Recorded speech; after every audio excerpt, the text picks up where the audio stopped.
Halo brotherku netizen Republik Indonesia yang baik. Kembali kita bertemu pada saat yang indah ini. Teman-teman, kali ini saya hanya berbicara terkait bagaimanakah keadilan di negeri Indonesia ini yang tidak merata. Dan juga sesungguhnya sumber hukum itu berasal dari moralitas keagamaan, bukan hanya bersumber dari Pancasila. Oleh karena itu teman-teman, sebelum kita lanjut, silakan dulu tekan tombol subscribe-nya, di like, di share, dan silakan tinggalkan komentar Anda di bawah ini. Apa yang Anda tangkap dan apa yang Anda pahami dan bagaimana analisis Anda terkait kebijakan dan juga keadilan di negeri ini. Mari kita bersama-sama.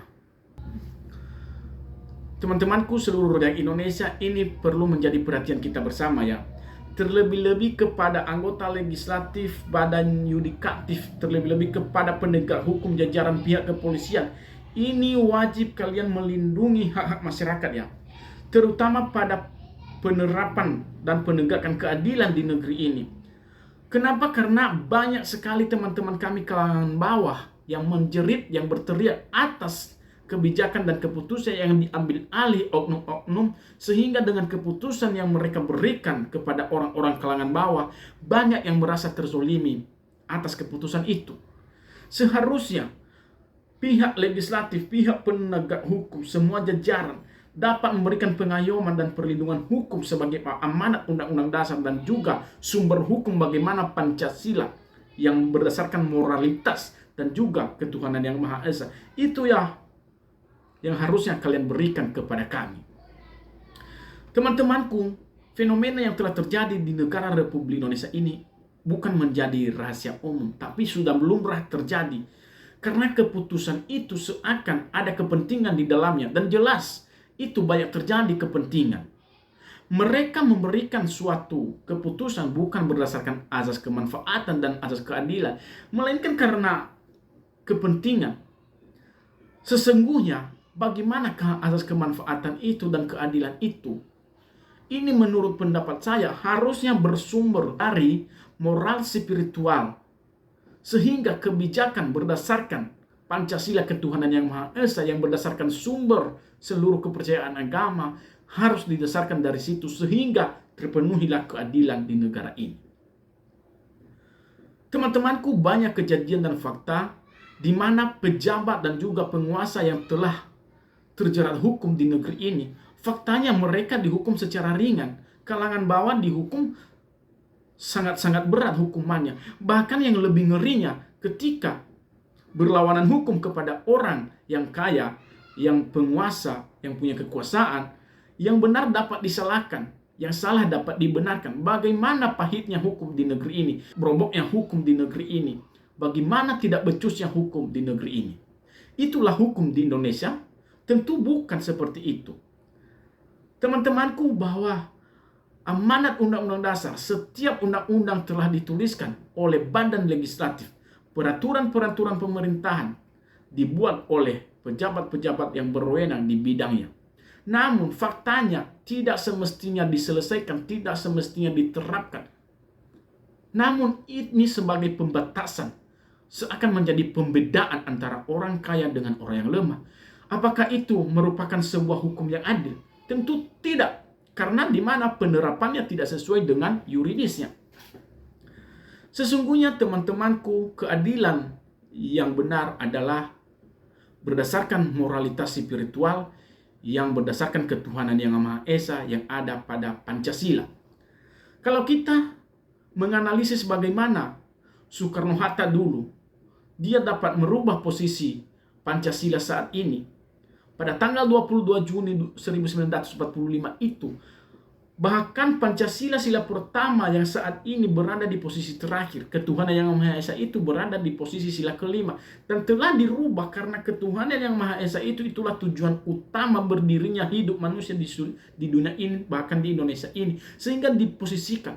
Ketika itu hilang, apalagi sumber penegakan keadilan di Republik Indonesia ini bukan berdasarkan ketuhanan lagi, semuanya pasti dapat terabaikan dan tidak ada sebuah kebenaran keadilan karena sumbernya pun sudah diabaikan apabila itu tidak dapat diterapkan.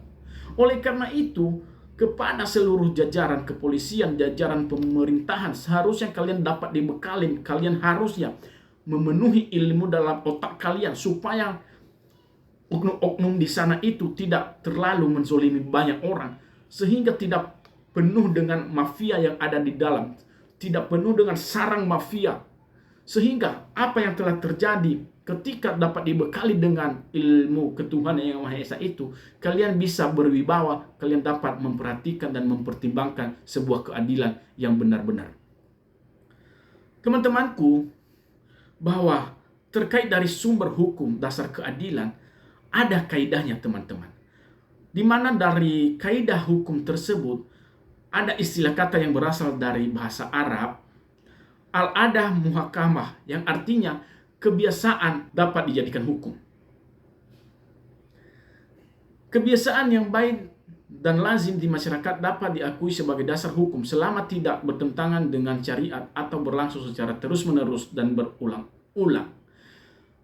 Ketika penegak hukum saat ini dapat memperhatikan kebiasaan adat istiadat masyarakat, ketika jajaran legislatif sebelum membuat undang-undang dapat memperhatikan kebiasaan adat istiadat, sehingga setiap undang-undang yang telah dituliskan untuk pembuktian bagaimanakah sebuah permasalahan itu, kalau mereka dapat memperhatikan semua moralitas ataupun adat istiadat yang berlaku, mereka dapat menegakkan keadilan yang sesungguhnya. Namun faktanya, karena mereka hanya asal bunyi, mereka hanya asal menerapkan aturan, akhirnya banyak yang terzolimi. Sesungguhnya teman-temanku, bahwa ada istilah keadilan harus mengikuti hukum, bukan hukum mengikuti keadilan. Inilah fakta yang terjadi, bahwa keadilan hilang, hukum hilang. Dua-duanya tidak mengikuti, bahkan saling bertentangan. Apa yang terjadi? Kekacauan yang ada pada Republik Indonesia. Hukum itu memang netral. Hukum itu memang tidak boleh berpihak dari satu pihak saja. Itulah hukum. Namun faktanya apa? Hukum seakan berpihak kepada orang yang berwibawa, kepada orang yang berkekuasaan. Itu fakta yang terjadi di Republik Indonesia.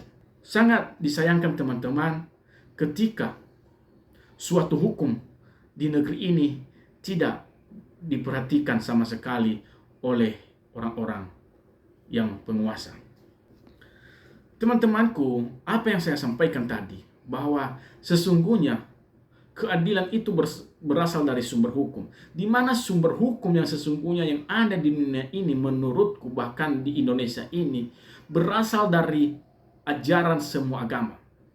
Karena ajaran agama yang diakui memberikan penerapan ajaran yang baik dan benar.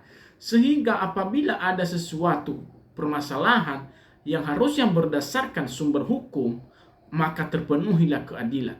Tetapi kalau hilang sebuah moralitas spiritual pada kehidupan orang yang menegakkan hukum, maka keadilan itu tidak dapat lagi diberikan. Sehingga dia hanya mementingkan dirinya sendiri, yang ada di otaknya adalah kekenyangan dan juga sebuah tujuan yang dia inginkan. Banyak nanti korbannya akan terzolimi dengan keputusan-keputusan itu.